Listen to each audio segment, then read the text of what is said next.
We have lost far too many lives traveling the path to this day.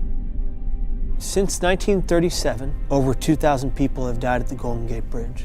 I feel lucky to be alive every single day.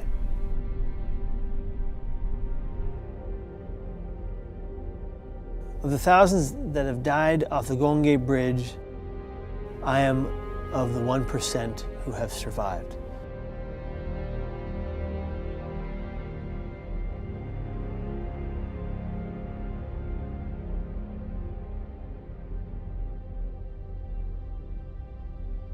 So I was born on drugs and premature. And then I bounced around from home to home. Nobody wanted to keep me because I was sick. And I got lucky. I landed in the home of Patrick and Deborah Hines. I had a great childhood. I thought growing up that everything's gonna be great. And then at 17, it all came crashing down. If you can imagine feeling that everyone around you is out to get you, trying to hurt you, and trying to kill you, and you believe that to be the truth. From the extreme paranoia, I exhibited symptoms of mania.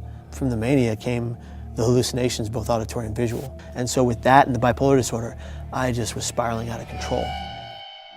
I vividly remember writing my suicide note.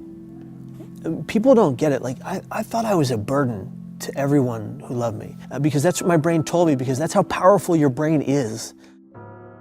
I got off the bus. I walked slowly down the walkway of the Golden Gate Bridge. You know, people rode by me, drove by me, walked by me, and a woman approached me and she said, "Will you take my picture?" She said thanks and she walked away. It was that moment I just said, nobody cares. The reality was that everybody cared. I just couldn't see it. I ran forward and using my two hands, I catapulted myself into free fall. What I'm about to say is the exact same thing that 19 Golden Gate Bridge jump survivors have also said. The millisecond my hands left the rail, it was an instant regret.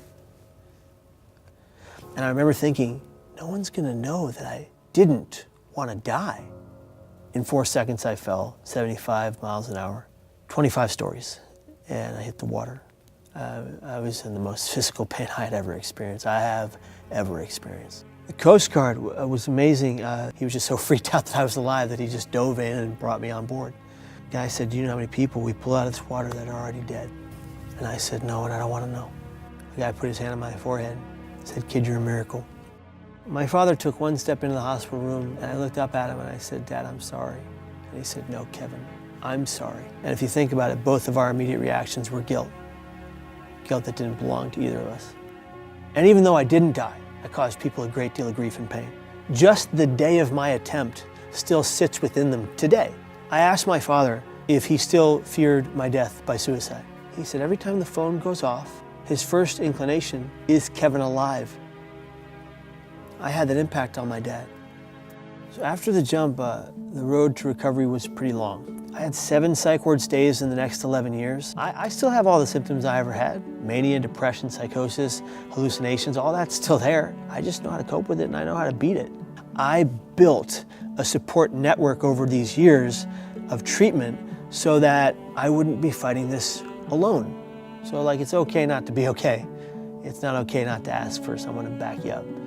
To the families who live with the loss or losses of loved ones, they didn't do that to hurt you or destroy your life. They took their lives because they were struggling and in a great deal of emotional and mental pain.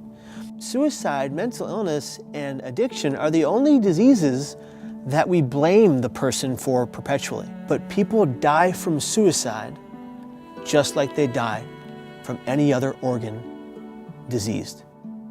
Today, no matter the pain I'm in, no matter the struggles I experience, I do believe that life is the greatest gift we've ever been given. And if you're suffering mentally, don't wait like I did, sitting in denial for so long. Because recovery happens. I'm living proof.